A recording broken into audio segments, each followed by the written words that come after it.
Aloha, j'espère que vous allez bien. Je vous retrouve aujourd'hui pour mon bilan du Cold Winter Challenge. Petit bilan d'ailleurs dont je ne suis absolument pas fière. Si vous avez vu ma vidéo dans laquelle je vous présente justement ma palle pour le Cold Winter Challenge, vous savez que je m'étais prévu pas moins de 9 romans à lire pendant ces 2 mois.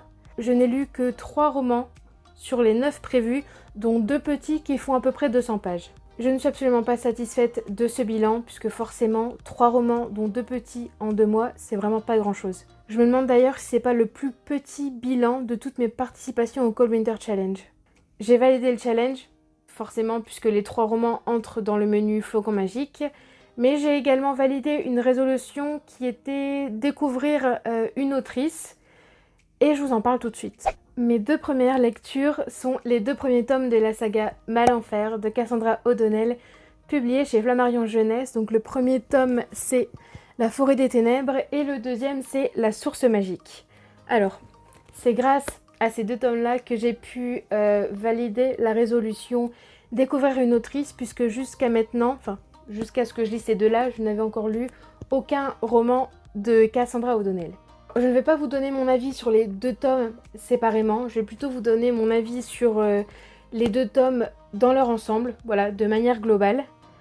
Mais d'abord, je vous raconte un peu de quoi ça parle. Je vous donne d'abord le résumé de la saga de manière générale. Alors on suit Gabriel et Zoé, qui doivent se débrouiller seuls depuis que leurs parents sont partis chercher de l'aide pour stopper la progression de Malenfer. Malenfer, c'est une forêt maléfique qui prend de plus en plus d'ampleur, qui grignote de plus en plus de terrain et qui, évidemment, avale tout sur son passage, humains et animaux y compris. Dans le premier tome, en plus de la progression de Malenfer, les enfants rencontrent un autre problème, quand même relativement important, qui est la disparition d'un de leurs camarades. Tout le monde est persuadé que c'est à cause de Malenfer, que le garçon a été trop curieux, qu'il s'est trop approché et que Malenfer a fini par l'engloutir.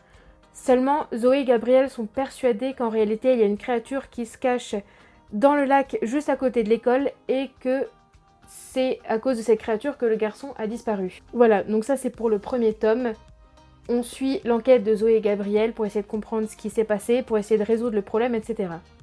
Maintenant, pour ce qui est du résumé du deuxième tome, je vais pas vous en dire beaucoup parce que sinon je risque de vous spoiler, puisque les événements du second tome découlent justement de la fin du tome 1. Voilà, donc je peux pas trop vous en dire plus, sinon je risque vraiment de vous gâcher la fin du tome 1. Tout ce qu'il faut savoir, c'est que le tome 2 se focalise plus sur le personnage de Gabriel, donc qui est le frère. Voilà, Zoé c'est la sœur, Gabriel le frère. Et le tome 2 se concentre vraiment sur ce personnage-là, sur ce qui lui arrive. Voilà, je vous en dirai pas plus vraiment parce que sinon je risque de vous spoiler.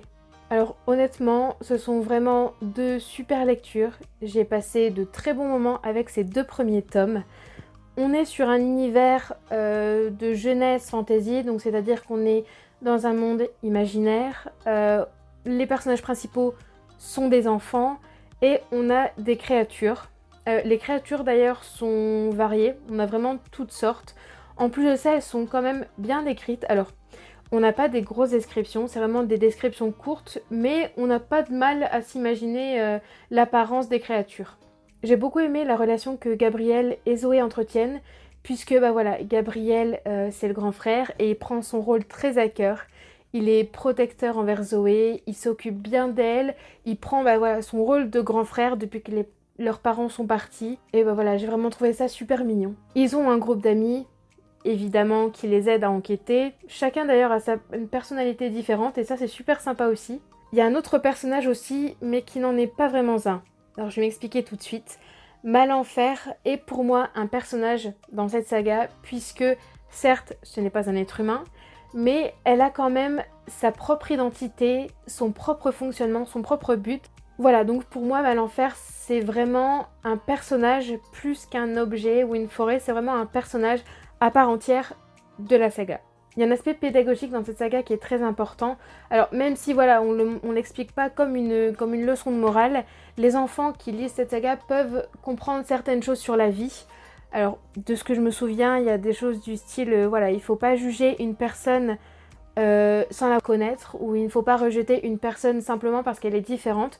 Voilà, je trouve que c'est un aspect quand même relativement important de cette saga qui joint l'utile à l'agréable. La fin d'année, c'est une période où je lis beaucoup de littérature de jeunesse. Voilà, l'année dernière, ça n'a pas échappé, évidemment. Et voilà, j'ai vraiment bien apprécié ces 2 premiers tomes. Le 3e et dernier roman que j'ai lu durant ces 2 mois, c'est le 6e tome de Gardien des Cités Perdues de Shannon Messenger, publié chez Lumen. Alors, comme à chaque fois avec cette saga, j'ai passé d'excellents moments, ça a été vraiment une super lecture. Je vais rapidement vous résumer ce 6e tome. Alors, le Cygne Noir continue d'enquêter sur les Invisibles pour essayer de déjouer leur plan. Mais même si les révélations se font de plus en plus rares, Sophie ne perd pas espoir, elle ne baisse pas les bras. Et au contraire, elle décide de changer de tactique pour pouvoir faire des avancées plus conséquentes. Et sa tactique, c'est de se fier à l'un de ses ennemis et de passer avec cet ennemi justement un marché plutôt discutable.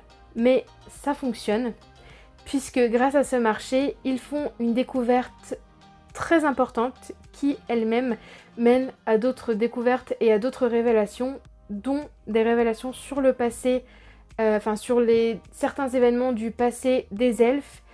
Et ces révélations sont quand même relativement inquiétantes.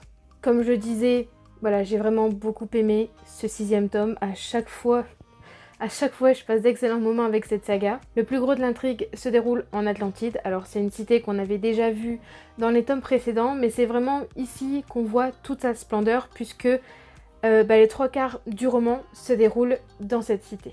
On rencontre également de nouvelles créatures, autres que celles que les personnages côtoyaient déjà dans les tomes précédents, donc ogres, gobelins, licornes, bref. On fait la rencontre des gorgodons. Alors, prononcé comme ça, c'est super étrange, super bizarre. Mais bon, ces créatures sont vraiment terrifiantes, tant par leur aspect, par leur physique, leur apparence, que par leur capacité. Croyez-moi, vous n'avez pas envie de vous retrouver devant de telles créatures. Ça, c'est sûr. Pour ce qui est de l'intrigue, le Cygne Noir continue d'enquêter sur les Invisibles. À certains moments, l'enquête fait du surplace, on stagne et c'est vraiment frustrant. Mais on a quand même quelques révélations capitales, dont celle de l'existence de Nocturna. Je ne vous dirai pas ce que c'est, évidemment. Et on fait également la découverte d'une substance qui, utilisée à mauvais escient, peut vraiment faire des dégâts. On fait également la lumière sur certains événements du passé des elfes, des événements dont très peu ont connaissance et qui, honnêtement, sont vraiment super inquiétants. Pour ce qui est des personnages, dans ce 6e tome, Sophie montre son côté humain plus que dans les tomes précédents. Elle montre qu'elle a des faiblesses et qu'elle aussi a ses limites, et elle accepte enfin de déléguer un petit peu. L'autre personnage principal, c'est Keith. Il est encore plus présent que dans le 5e tome. Et voilà, vous savez déjà que c'est un personnage que j'adore. C'est un de mes chouchous d'ailleurs dans cette saga. Il est drôle, il est attentionné, il fait tout pour aider Sophie, pour la faire rire, pour lui remonter le moral. Voilà, je trouve que Keith c'est vraiment un super personnage. En plus de ça, c'est dans ce 6e tome qu'on prend vraiment conscience de l'ampleur des sentiments de Keith pour Sophie. Et ça passe bien au-dessus des simples sentiments d'amitié. Je ne peux pas vous parler des personnages sans bien évidemment vous parler des méchants de l'histoire. Et ici, il y en a un nouveau qui apparaît.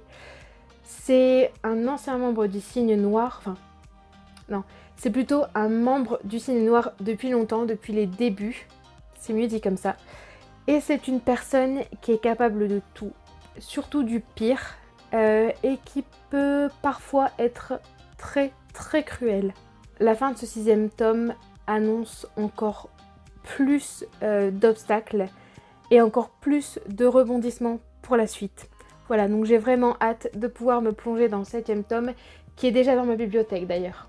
Voilà, comme je vous le disais, c'est vraiment un tout petit bilan, voilà, dont je ne suis absolument pas fière. Mais bon, d'un autre côté, je me dis que l'année prochaine, je ne peux que faire mieux, ça c'est sûr. Sinon, entre-temps, j'ai commencé le 1er tome de Les Entremondes de Sean Isley, donc ici c'est L'Hôtel Invisible, publié chez Lumen. Alors j'en suis à un petit peu plus de 200 pages, et franchement, je trouve ça vraiment super sympa et super original.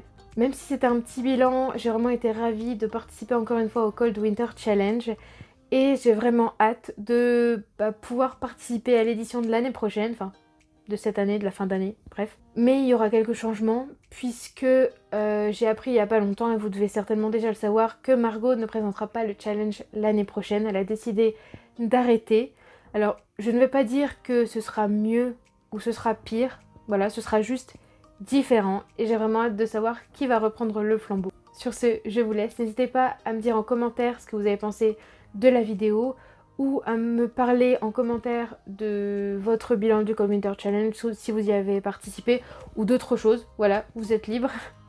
Vous pouvez aussi me laisser un petit pouce bleu parce que ça fait toujours plaisir. Vous abonner si vous le souhaitez. Voilà, bon je vous souhaite à toutes et à tous d'excellentes lectures et je vous dis à la prochaine.